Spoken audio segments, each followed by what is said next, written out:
የማይንድሴት ፕሮግራም ተከታታዮች እንዴት ቆያችሁኝ? እንኳን ወደ ማይንድሴት በሰላም መጣችሁ። ዛሬ በ64ኛው ቀን ላይ እንገኛለን። በዚህ ቀን ደግሞ አንድ ታሪክ ነው ይዤላችሁ የመጣሁት። እሱን ከእናንተ ጋር አካፍላለሁ። ከዛ በፊት ዛሬም ለማስታወስ በ64ኛው ቀናችን አሁንም የሳብስክራይበር ቁጥሩና ሂደቱ ጥሩ ነው፣ ግን ስቲል ሞር መግፋት ይኖርብናል። ስለዚህ እናንተ የምትችሉትን ያህል ሼር ማድረጋችሁን ቀጥሉ፣ ላይክ ኮሜንታችሁን ቀጥሉ። እንግዲህ ወደ ዛሬው ታሪክ ስንገባ የዛሬው ታሪክ አንድ እርሳስ የሚቀርጽ ሰው ከእርሳሱ ጋር ያደረገውን ውይይት ነው። በእርግጥ ልክ ነው፣ እርሳስ አያወራም፣ ግን ምናባችንን ከተጠቀምን ከምንም ጋር ማውራት እንችላለን። እና በአጋጣሚ ይሄ ሰውዬ በጣም ምናቡን መጠቀም የሚችል ሰው ስለሆነ ከዚህ እርሳስ ጋር ያወራሉ እና ለእርሳሱ እየቀረጸው ነው የሚመክረው እና እየቀረጸው አንዳንድ ነገሮችን ይነግረዋል። የመጀመሪያው ነገር ምንድን ነው የሚለው? አንተ እርሳስ ነህ፣ እስክሪብቶ አይደለህም። ስለዚህ ወይም ወረቀት አይደለህም። እርሳስነትህን መውደድና መቀበል አለብህ። እርሳስነትህ ደግሞ መቀረጽን ግድ ይላል። ስለዚህ በምላጭ ወይም በመቅረጫ ሲቀርጹ አይክፋህ። ካልተቀረጽህ ምንም አትጠቅምም። እንጨት ነው ብለው ሊጥሉ ይችላሉ፣ ወይም ደግሞ እሳት ውስጥ ሊጨምሩ ይችላሉ ይለዋል። ስለዚህ በእርሳስነትህን ተቀብለህ የሚደርስብህን መቀረጽም ይሁን ሌሎች ነገሮችም ወይም ደግሞ ቦርሳ ውስጥ መጨመርን ከተቀበልክ በማንነትህ ትልቅ ቦታ ልደርስ ትችላለህ ይለዋል። እርሳሱ እሺ ይቀበላለሁ፣ ሞክራለሁ፣ በእርግጥ ያመኛል ብሎ ይነግረዋል። ቢያምህም ግን ለጥሩ ነውና እርሳስ መሆንህ ውበት ያለው ሹል እርሳስ በመሆንህ ላይ ነው ሲለው ነገሩን ይቀበላልና ከዛ ቀጥሎ አንዳንድ ጊዜ ግን እንደዚህ ከተቀረስክ በኋላ ወረቀት ላይ ባለቤት ከጻፈብህ በኋላ ላጲስ አምጥቶ ሊያጠፋው ይችላል አንተ የደከምክበትን ነገር ሲለው እሱም በጣም ያመኛል። ብዙ ጊዜ ዘመዶች ነግረውኛል። እኛ ስንት ተቀርጸን የጻፍነውን ነገር ላጲስ መጥቶ ምንም ያለ ድካም ሲያጠፋው ያሳዝናል ሲለው፣ ግን ይህንንም ነገር እንደ ትልቅ አድቫንቴጅ ወይም ጥቅም ማየት አለብህ። እስክሪብቶ የጻፈው ነገር ከተሳሳተ መሰረዝ አለበት፣ ቀለም ማባከን አለበት። አንተ ግን እርሳስን አታባክንም እና ለአንተ ትልቁ ነገር ብትሳሳትም እንኳን ላጲስ ሊያስተካክልልህ ስለሚችል ላጲስንም እንደ ጠላት አትየው። የአንተን ስህተት ለማስተካከል ነው እንጂ አንተን ለማጥፋት አይደለም ታጥቆ የተነሳው። ምክንያቱም ጥሩ ከተጻፈ ላጲስ አይነካውም እና ለምን የጻፍኩት ጠፋ ብለህ አትማረር፣ አትበሳጭ። ላጲስንም እንደ ጠላት አትየው፣ አስተካካይ ስለሆነ እና ስህተትን ሊያስተካክልልህ ሲመጣ እንደ ወዳጅ ተመልከተው ይለዋል። ገባኝ፣ እሺ። ብዙ ጊዜ እኮ አጠገብ ላጠገብ ስንቀመጥ በቃ እኔን ለማጥፋት እንደመጣ ነበር ማየው ብሎ ይህንኛውንም ነገር ይጨርሳሉ። ከዛ ቀጥሎ ሌላው ግን መርሳት የሌለብህ ነገር ውጭህ ምንም ቢያምር በተለያየ የወርቅ ቀለም ቢጻፍብህ፣ ቢጫ ቢሆን ሰማያዊ ቢሆን ወፍራም ብትሆን ቀጭን ብትሆን ያንተ ውበት ያለው ውስጥህ ነው። ውስጠኛው እርሳሷ ከሌለች አንተ ከሌላ እንጨት አትለይም። ስለዚህ ውጫዊ ነገር ላይ አታተኩር።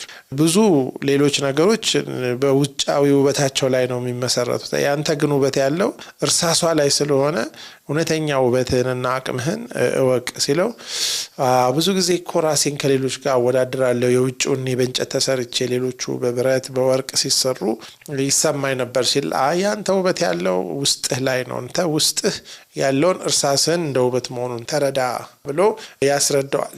ከዛ በኋላ ሌሎች ሁለት የሚቀሩ ነገሮች አሉ። የመጀመሪያው ነገር ምን መሰለህ? አንተ በራስ መጻፍ አትችልም። የሆነ እጅ ይዞህ ነው የሚጽፈውና የሚይዝህን እጅ እንደ መሪ ተመልክተህ የሚሰጥህን አመራር ሳታስቸግር ተከተል።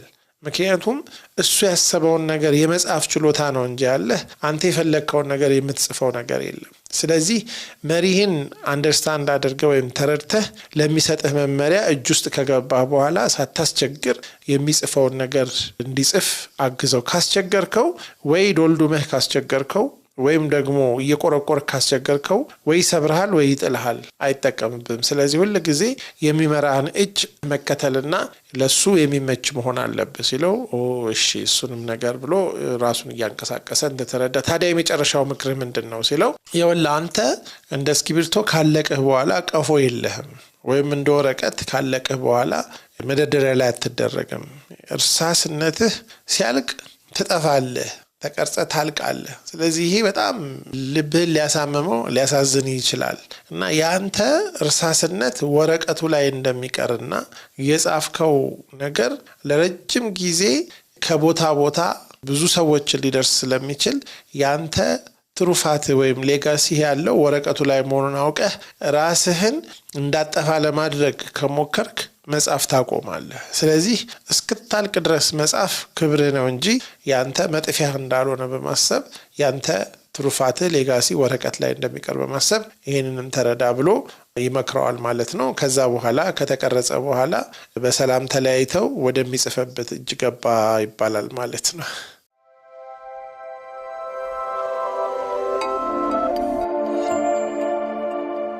እንግዲህ ከዚህ የእርሳሱ ነገር በእርሳሱ አያልቅም። በእርግጥ የእኛም ህይወት ከእርሳሱ ጋር የሚመሳሰልባቸው ብዙ ነገሮች አሉ። የመጀመሪያው ነገር ራሳችንን ከሌሎች ጋር ከማወዳደር ይልቅ በማንነታችን ያለንን ተሰጥኦና ማንነት ተቀብለን ባለን ተሰጥኦ ለመስራት እና ለማገልገል መነሳት የመጀመሪያው ነገር። እርሳስ ነው። እርሳስ እስክሪብቶ አይደለም። እርሳስ ደብተር አይደለም። እርሳስ መቅረጫ አይደለም። እርሳስ ላጲስ አይደለም። እና ብዙ ጊዜ እርሳስ የሆኑን በእርሳስ ቦታ ሆነን ራሳችንን በማሰብ አንዳንዴ ላጲስ መሆንን ያምረናል፣ አንዳንዴ እስክሪብቶ መሆን ያምረናል፣ አንዳንዴ ወረቀት ወይም ደግሞ እንደውም ላጲስም ቢሆን በራሱ መንገድ ያልቃል። እስክሪብቶም የራሱ ማለቂያ ያለው፣ ደብተርም ያልቃልና ሁሉ ጊዜ የሚታየን የሌላው የተሻለ መሆን ነው።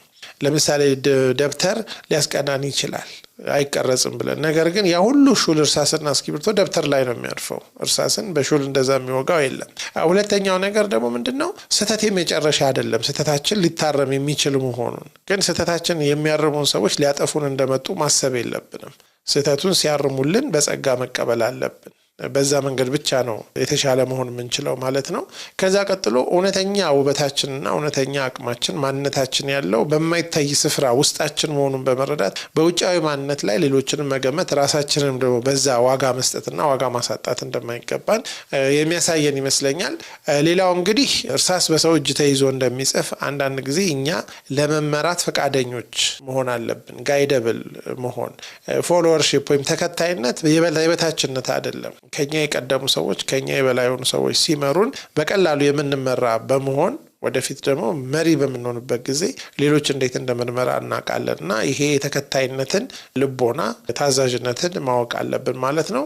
በመጨረሻ ሌጋሲ ወይም ትሩፋት የምንፈልግ ከሆነ እኛ ስንሞት ከዚህ ዓለም ስንሄድ ልክ እንደ እርሳሱ እኛም ቢሆን ያው እናልቃለን፣ የለንም። ነገር ግን የሰራኑ ስራ ነው በእኛ ቦታ ስማችን ይዞ የሚቀረው። ስለዚህ የማይጠፋ ስራ የማይጠፋ ስም መሆኑን አውቀን አሁን በህይወት ባለንበት ጊዜ ልክ እንደ ሻማ እየቀለጥን እንደ እርሳስ እየተቀረጽንም ቢሆን ለሚቀጥለው ትውልድ በምንሰራው፣ ለአገር በምንሰራው፣ ለትውልድ ለወገን በምንሰራው፣ ለሌሎች ሰዎች በምናደርገው ነገር እየታሰብን እንኖራለን። ያ ለመታሰብ ብቻ ሳይሆን እንደዛ አይነት ስራ በምንሰራበት ጊዜ ደግሞ የተሻለ ደስተኛ ልንሆን እንደምንችል በማሰብ እንግዲህ ከዚህ እርሳስ ህይወት የምንማረውን ነገር ለእርሳሱ ብቻ የምንመክረው ምክር ሳይሆን ለእኛም የሚያስፈልግ ምክር ነው። እንግዲህ ለዛሬ ያስኩላቸው የጥበብ ሀሳብ ይሄ ነው። ነገ ደግሞ ሌላ ነገር ይዤ እመጣለሁ። በሰላም ቆዩ።